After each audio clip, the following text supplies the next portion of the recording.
believe she's still a virgin. Lots of guys have been up to her, but there was no compromising. She be strong, she be keeping herself until the day of her wedding.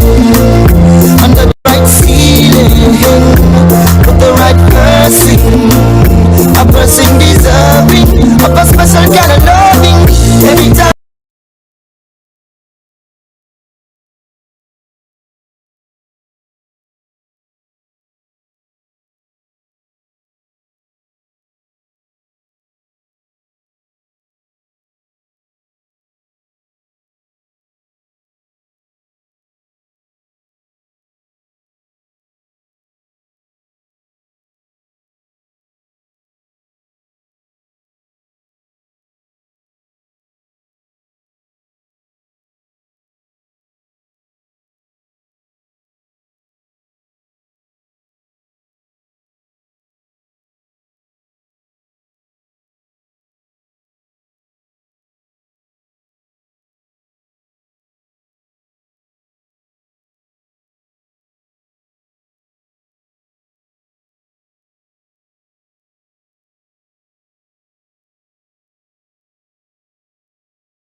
on mainland 98.3 FM. The time to talk is now. Actually, the time to talk is anytime and every time. It's very important that, irrespective of the crisis or the situation that we're going through in the country at this time, our voices should be louder than, whatever opposition we may be facing as a country.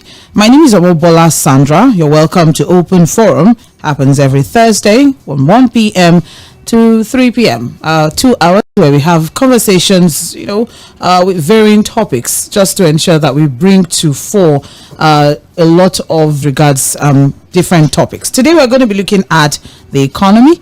We'll also be looking at accountability. We'll be looking at transparency.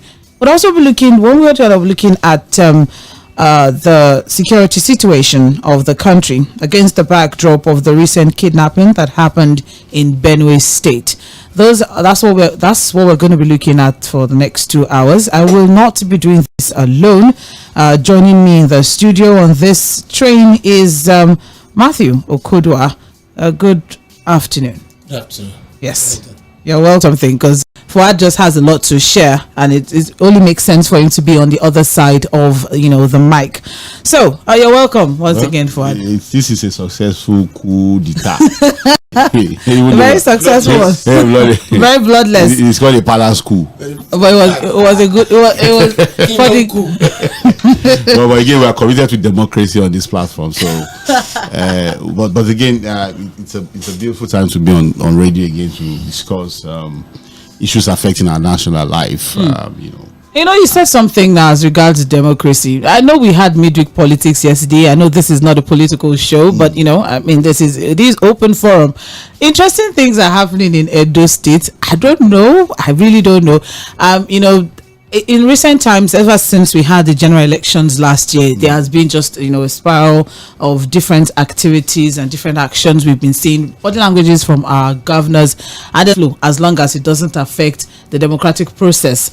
All right, but what exactly is happening in Edo State? You mentioned that when you talk of, let's go with the flow. The flow itself, the tradition itself, and the tide itself is a part of our own tradition. For instance, I was trying to ask questions. When last did you see a deputy governor succeeding his boss? So in other words, Shuaibu's attempt to become the next governor is against tradition. Then again, we talk about is reckless spending. Every time this is collected, there's a budget, there's a deficit, then there's a supplementary budget, and we can't afford this, we can't afford this. Okay, so let's get what we can get and ensure that we stay up to speed as regards our spending. I always ask Fuad, is it a spending problem that we have, or is it a revenue problem? So the money is available, but here we are now. Well again, like a lot of things we've abused in the past. It's unfortunate that we are not a process-driven people. It's unfortunate that we're not a people that likes to stick to the rules. All over the world, you have the apex bank of countries having to come in a stopgap manner. There's an emergency spending too. It could be security reasons. It could be for anything. And then the rules, as far as Nigeria is concerned, is that look, the ways and means should not be more than 5% of the previous budget. Whatever you're going to advance to the government as an emergency spending, is called ways and means, should not be more than 5%. And again, for you to ensure that it is process driven, it is within the ambits of the law, the Senate has to also approve before the money is disbursed. Correct. So, but look, under Emefiele, I don't even know the percentage, but I know it's definitely not 5%, if not more than 20 or 30% of the previous budget. And they kept going on and they were getting approvals. Because again, we keep saying Emefiele, it's fine. Because he won't just take decision and implement the decision alone. So what about the doctrine of checks and balances? And that's why you have the National Assembly that would have stopped him. I said, no, this is against what the rule says.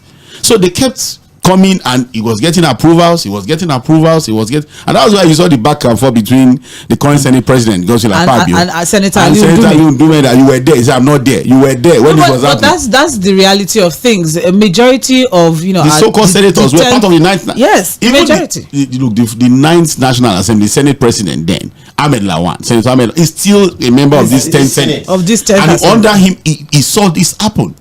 So where is checks and balances now? Because you see, that's why some people are saying that look, even this bicameral legislature we are having, it's not just that we're just wasting money. Because if a simple thing as oversight over ways and means, they allow the flagrant abuse of it without any checks, then you ask, why are we paying these guys a whole lot of money? So again, Wale Edu will continue to say these things. Yes, all of this information, even before this general election, we had said it that look, these guys were overshooting the ways and means, and that look, they were not following the law. They were just, and I'm shocked. 23 trillion naira, Sandra. You ask yourself now, where did we put the money? What do we have to show for that huge amount of money?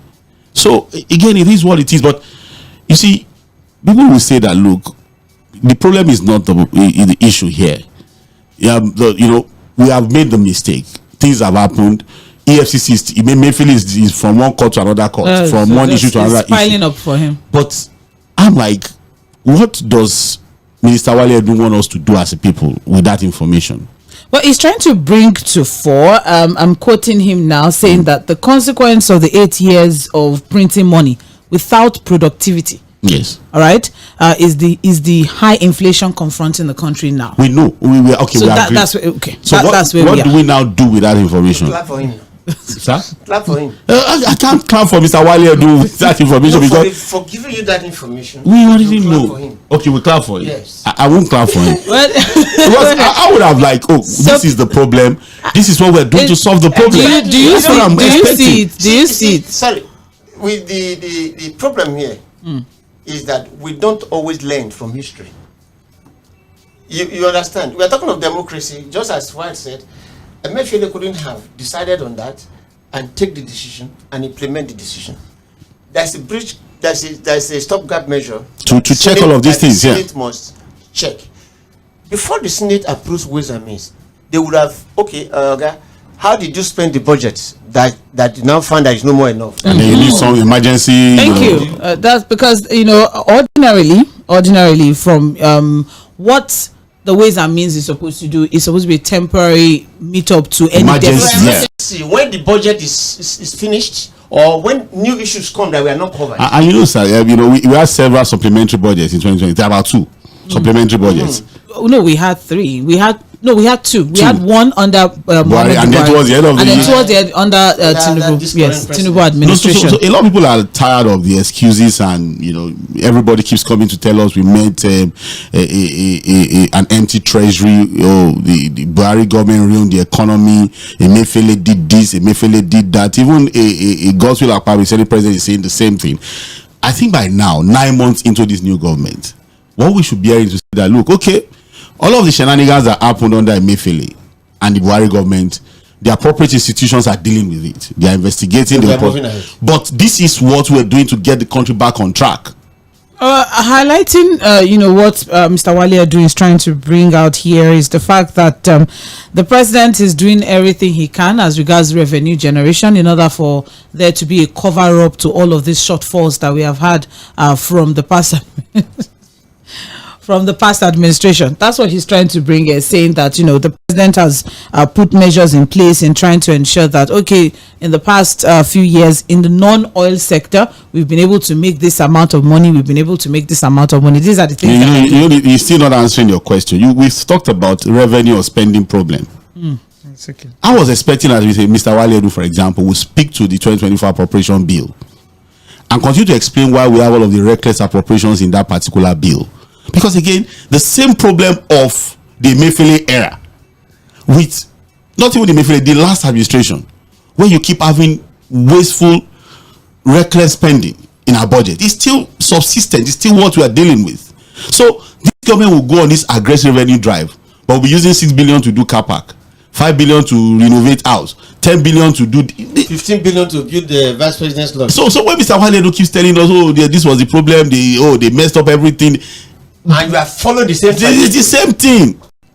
All right. It's the same thing that is still happening. Well, experts have a lot to say as regards that. The experts have a lot to say. The economy, right? Yes, as regards all of this situation that we found, the economy, the inflation, corresponding inflation that has come from the policies of this administration. I mean, there's a lot of reforms and policies that has come forth from this present administration. But what we have now, we're going to listen to Kingsley Moghalu. Kingsley Moghalu is a political economist. He was also a former deputy governor. He served as deputy governor of the Central Bank of Nigeria under former President Umar Musa Yar'Adua from 2009 to 2014. He was also a presidential aspirant, not candidate. Okay. Yes, it was, Candidate. candidate. Oh, okay. Presidential candidate in the 2023 general elections. And he has a lot to say, which may unsettle some people who are loyalists to President Bola Tinubu. But, the thing is, let's listen to the message and, and see if or whether or not, and test our conscience if whether or not it's something that it's a good message and a good messenger, I must tell you. I think he said it that look, I'm talking now as a Nigerian, not as a politician. I think so. On message and messenger. You should know what he's saying. You know, he knows what former deputy governor of the CBN. No, I mean, in recent times, you know, a lot of former CBN leadership people have been saying a whole lot, and it's just makes it obvious that there's a lot that, you know, Mr. Yemi Cardoso still has to pay attention to as regards, you know, making decisions, you know, the MPR and all of that. But let's listen to Kingsley Moghalu and what he has to say. It's a bit long, so you may have to stay with us. It is open forum on Mainland 98.3 FM. I say the phone line is already buzzing. Not to worry, stay with us, but we need to establish the conversation for you to be able to join and share your thoughts. We'll be right back. This is Mainland 98.3 FM.